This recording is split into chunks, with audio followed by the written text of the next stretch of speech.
kidogo nikaenda mpaka kwenye nakaa hapa naona kile kituo cha daladala cha airport. Nikasogea nikaenda pale.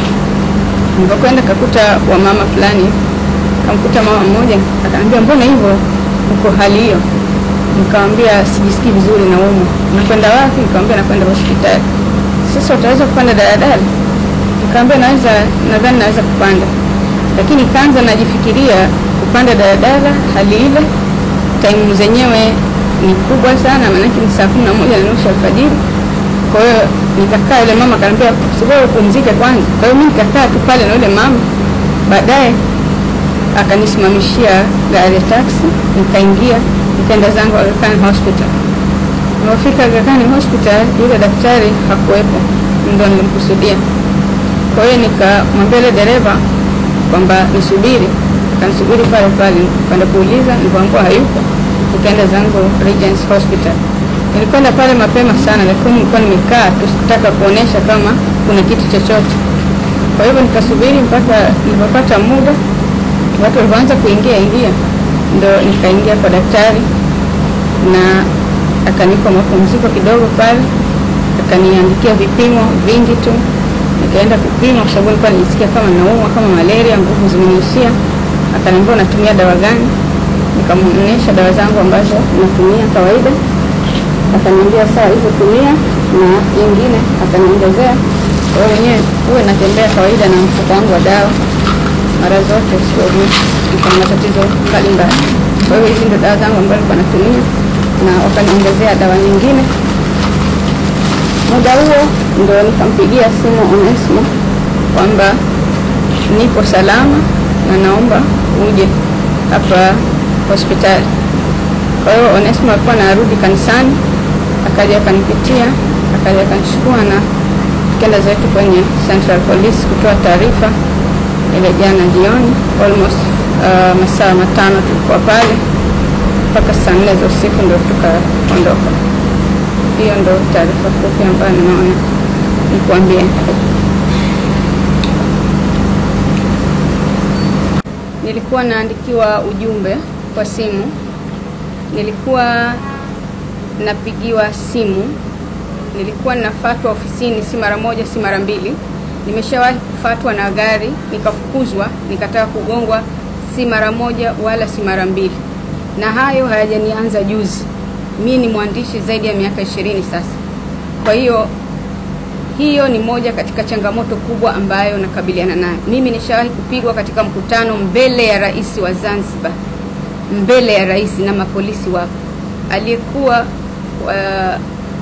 mshauri wakati ule akamuomba rais anipe ulinzi, akaomba jeshi la polisi nichukuliwe nipelekwe nyumbani kwenye mkutano wa hadhara.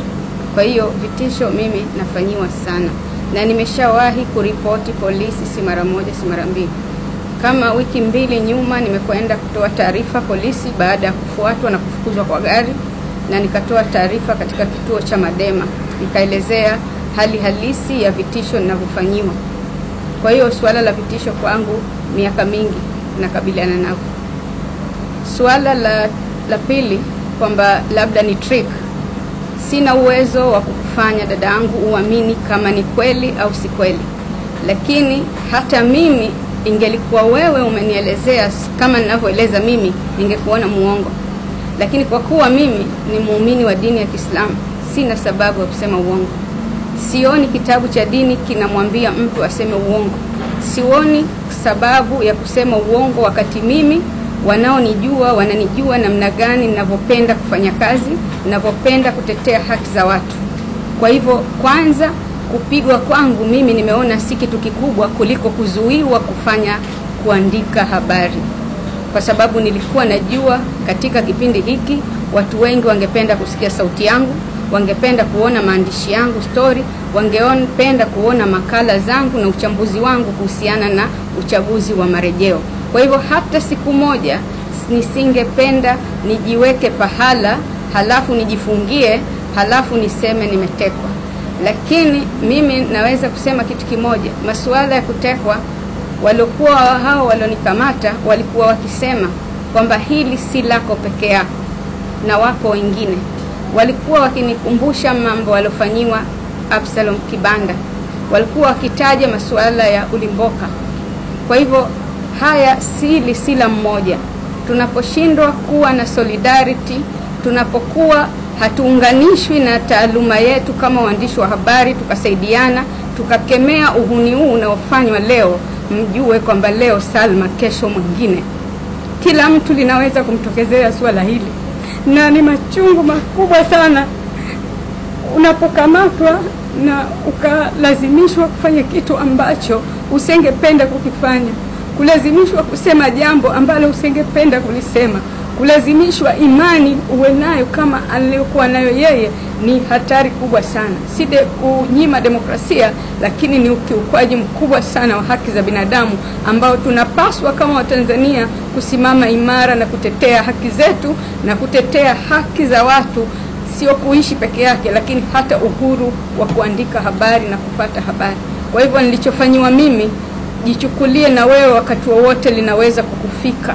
Usione kwamba leo limemkuta Salma ukadhani kafanywa Salma, kadhamiriwa. Mimi ninateswa, ninapata tabu kwa sababu ya kazi ninayoifanya. Nimeandikiwa vitisho mara ya kwanza wakati wa uchaguzi huu wa marejeo, nilipohoji fedha za serikali bilioni 7 zinakwenda kwenye uchaguzi wa marudio, nani kaziidhinisha fedha hizo.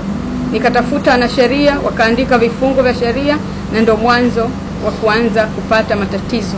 Kwa hivyo kama mwandishi ambaye unapenda kuhoji, kama unapenda kuandika taarifa ambazo zimejikita kwenye taaluma, lazima utapata tabu. Hii ni changamoto kubwa kwetu kama wanahabari, kama Watanzania. Tunapaswa kusimamia na tusitegemee kuandika habari za kuwafurahisha viongozi tu, wakati taifa letu lina matatizo chungu nzima ambayo yanapaswa kuandikwa na kutolewa. Kwa hivyo ni muhimu sana kujiimarisha katika kuona lile haki za watu zinasimamiwa, na mimi sitorudi nyuma katika kufanya kazi zangu. Nimeteswa, nimeumizwa, nimeumia kimwili na kisaikolojia, lakini I will never give up. Hali kwa kuona wenyewe, mimi siwezi kuongea kama ninavyoongea sasa. Anayemjua Salma anajua Salma ni mtu aina gani. Hata nikiumwa watu wananijua na kuwa vipi. Lakini sasa hivi napata machungu makubwa sana kwa sababu ya kile kipigo nilichokuwa nimekipata. Naumia kwa sababu nikiongea naumia kwa sababu nilikuwa nimepigwa mabuti sana, nimepigwa vibao na mwili wangu ulikuwa umevimba. Kwa hivyo yale maumivu ya siku 2 mle ndani yameniumiza sana, na sikuwa nalala kwenye godoro, nilikuwa nalala chini. Kwa hivyo mimi na matatizo ya mgongo, na nimeshatibiwa India, na matatizo ya moyo. Kwa hivyo yale walichonifanyia ni mateso, ni kuniongezea maumivu ambayo kiufupi nimeyakubali. Nimeyakubali kwa sababu si kila mtu Mwenyezi Mungu anamteua kuwa mtetezi. Mungu amewateua wachache kwa ajili ya kuwatetea walio wengi. Kwa hivyo mimi najihesabu ni mmoja wapo wanitakaopokea mateso na maumivu kwa ajili ya kuwatetea wale wanyonge wasio na sauti, wale walemavu, wale wanawake wanaonyanyaswa, wale watoto wanaodhulumiwa. Kwa hiyo mimi nitasimama imara, wala swala hili haliwezi kurejesha nyuma katika kutetea haki. Lakini swala moja tu ambalo ningependa mlijue kwamba kama hili swala sio la kweli, polisi wakitaka kufanya uchunguzi wanaweza kugundua, wanaweza kujua. Nani alijua kama mimi nakuja Dar es Salaam kama polisi au vyombo vya usalama havina taarifa? Wakati decision ya kuja Dar es Salaam nimeamua saa 6, nimekata ticket na nimekuja zangu Dar es Salaam. Hii simu nilopiga nimetumia kumwambia mtu nakuja Dar es Salaam. Nani alijua kama mimi nakuja Dar es Salaam kama vyombo vya ulinzi havijua? Simu yangu muda mwingi ilikuwa wazi, siitumii tu nilikuwa, lakini ilikuwa wazi. Kwa hivyo wangeweza kutrace, wangejua mimi wapi nipo. Taarifa baada ya mimi kuandika message moja tu ya kumwambia mume wangu nimeshakamatwa, hiyo tarehe 18, ni hiyo tu ambao wale watu wametoka na nikazungumza na Deutsche Welle, sikuandika tena. Lakini simu yangu ilikuwa wazi, na yeye kaenda polisi, kaweka taarifa, kaweka namba ya simu ambayo mimi nimetumia. Kwa hivyo ilikuwa polisi wafanye kazi zao kwa mujibu wa maadili yao inavyowapasa. Lakini mkitaka kurudi Tizameni mitandao ya kijamii imeandika nini kuhusu mimi. Kuna watu wamevipongeza vyombo vya usalama kwa kumdhibiti mchochezi Salma na Deutsche Welle na Mzalendo. Sasa nani mkweli katika hilo? Ikiwa mimi nimejiteka, kwa nini vyombo vya usalama vinasifiwa? Kwa nini vyombo vya usalama vinapewa pongezi kwa mimi kukamatwa? Halafu unakuja kuniambia kwamba mimi nimejiteka. Nina wazimu kiasi gani nikajidhalilishe, nikajiumize, nikajinyime raha ya kutoa uhuru wangu wa kuwa free, na niache kufanya kazi na nijiweke ndani wakati ninajijua mazingira yaliyokuwepo ni mabaya na ni ya mateso, na huku mimi ni mgonjwa. Na mnaweza kuuliza mbona simu umeachiwa? Lakini kama Onesmo aliposema kwamba hata Ulimboka alikuwa na simu yake, hakunyang'anywa, naye pia alipoteka. Kwa hiyo mimi nilikuwa nashangaa sana kwamba mtu akiniambia kwamba huoneshi kama umepata madhara yangu nilopata ya kimwili na kisaikolojia. Lakini mimi mwenyewe nashangaa kwa nini niko hai. Walikuwa na kila sababu ya kuweza kuniua, sababu wasengeonekana na mtu. Walikuwa peke yao, wangefanya chochote wangeweza kunipa sumu, wangeweza kunipiga risasi, wangeweza kunikata mapanga. Lakini Mungu pekee ndo alinihifadhi. Na nashukuru kwa wale wote ambao walijitokeza kutetea na walisaidia mpaka kupatikana kwangu mimi pamoja na vyombo vya habari. Na washukuru sana familia yangu na mtandao wa kutetea haki za binadamu pamoja na mashirika haya ya Tanzania Media Council pamoja na jukwaa la wahariri. Na washukuru sana.